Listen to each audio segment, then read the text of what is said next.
But to not have the defending champs on TV more, I think it's kind of crazy. I mean, if you thought that Caitlin Clark derangement syndrome would calm down or go away after her rookie year, think again. Over the past few months, the whining from the Kate haters has only grown louder. Why?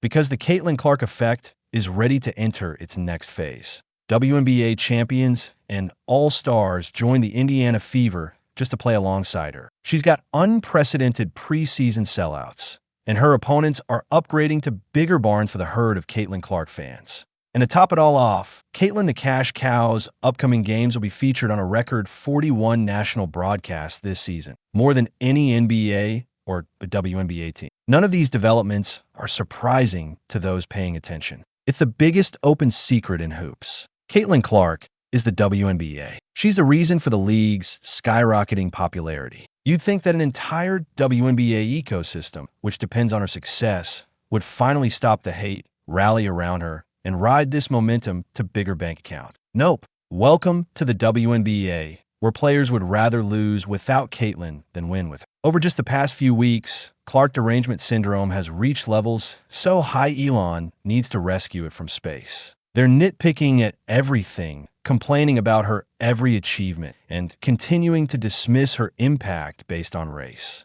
Buckle up, because the latest developments prove one thing. The Kate hate has only just begun, and unfortunately, it looks like it's going to get much worse before it gets better. And I have an idea when that will happen. Let's get into it. But first, subscribe if you think Caitlin winning MVP would cause a tsunami of hater tears. Okay. I'm not going to rehash every insane statistic or record-breaking viewership number Caitlin Clark put up in college.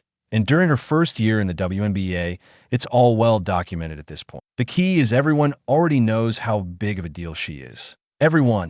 The players know it. The fans know it. And most importantly, and the reason some people are absolutely losing their minds over this, the owners and broadcasters know it too. To give you an idea, WNBA franchises are making moves specifically because of Caitlin's money magnitude. This season, the Chicago Sky and 5 other teams have moved their home games to larger arenas when Caitlin's Indiana Fever are in town.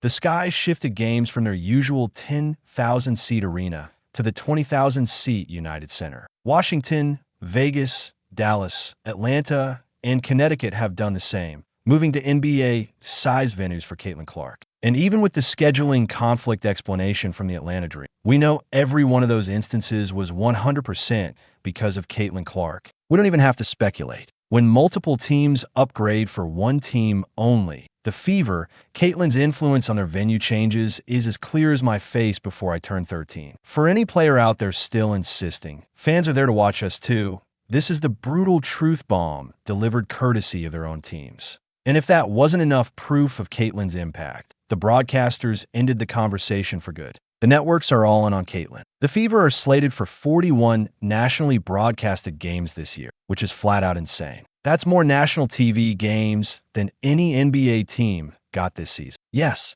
you heard that right. More than LeBron's Lakers, 39. Steph Curry's Warriors, 36. And even the defending NBA champions, the Celtics, 34. Think about that. A second-year WNBA players team is getting more TV exposure than the most storied franchises in basketball. It speaks volumes about Caitlin's popularity and the demand to watch her play, and we're still not done. We also saw a preseason game featuring Caitlin generate Taylor Swift concert levels of excitement. The Fever scheduled an exhibition against the Brazilian national team at the University of Iowa's arena, bringing Caitlin back to her college stomping grounds. All 15,000 seats sold out within minutes. A WNBA preseason game selling out a major arena in a flash?